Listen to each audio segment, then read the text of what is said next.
नमस्कार दोस्तों, आप सभी का स्वागत है मेरे YouTube चैनल एंकर मीनू में। आज एक बहुत ही मार्मिक प्रसंग आपके सामने लेकर आई हूँ। आप सभी जानते हैं कि सुदामा दरिद्र क्यों हैं, लेकिन ये एक भ्रांति है और इस भ्रांति को आज दूर करेंगे। आज भागवत के इस प्रसंग में छुपे रहस्य को आपसे साझा करना चाहती हूँ, ताकि आप भी समाज में फैली इस भ्रांति को दूर कर सकें। गुरुदेव बताते हैं कि सुदामा की दरिद्रता और चने की चोरी के पीछे एक बहुत ही रोचक और त्यागपूर्ण कथा है। एक अत्यंत गरीब निर्धन बुढ़िया भिक्षा मांगकर जीवन यापन करती थी।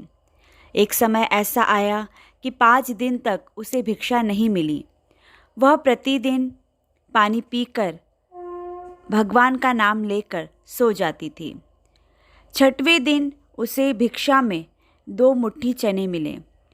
कुटिया पे पहुँचते पहुँचते उसे रात हो गई।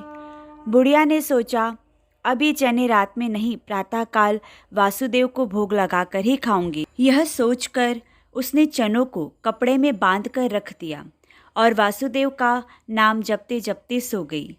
बुढ़िया के सोने के कुछ देर बाद चोर चोरी करने के लिए उसकी कुटिया में आ गए। चोरों ने चनों की पोटली देखकर समझा इसमें सोने के सिक्के हैं, अतः उसे उठा लिया। चोरों की आहट सुनकर बुढ़िया जाग गई और शोर मचाने लगी। शोर शराबा सुनकर गांव के सारे लोग चोरों को पकड़ने के लिए दौड़े। चने की पोटली लेकर भागे चोर पकड़े जाने के डर से संदीपन मुनि के आश्रम में छिप गए।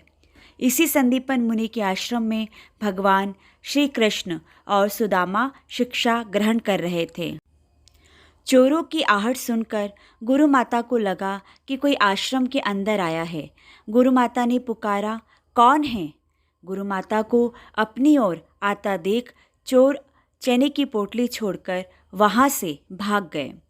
इधर भूख से व्याकुल बुढ़िया ने जब जाना कि उसकी चने की पोटली चोर उठा ले गए हैं, तो उसने श्राप दिया कि मुझ दीनहीन असहाय के चने जो भी खाएगा वह दरिद्र हो जाएगा। उधर प्रातःकाल आश्रम में झाड़ू लगाते समय गुरु माता को वही चने की पोटली मिली। गुरु माता ने पोटली खोली तो उसमें चने थे। उसी समय सुदामा जी और कृष्ण जी जंगल से लकड़ी लाने के लिए जा रहे थे। गुरु माता ने वह चने की पोटली सुदामा को देते हुए कहा, बेटा, जब भूख लगे तो दोनों यह चने खा लेना। सुदामा जन्मजात ब्रह्म ज्ञानी थे। उन्होंने जो ही चने की पोटली हाथ में ली, सारा रहस्य जान गए।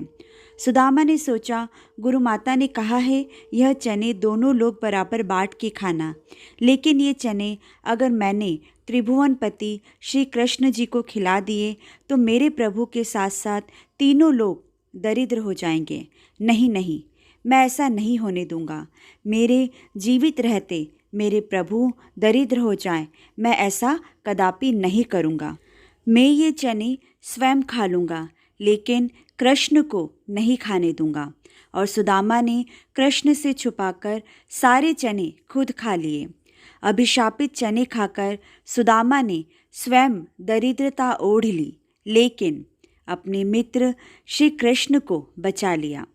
अद्वितीय त्याग का उदाहरण प्रस्तुत करने वाले सुदामा चोरी छुपे चने खाने का अपयश भी झेले तो यह बहुत अन्याय है, परंतु मित्र धर्म निभाने का इससे बड़ा अप्रतिम उदाहरण कहीं नहीं मिल सकता।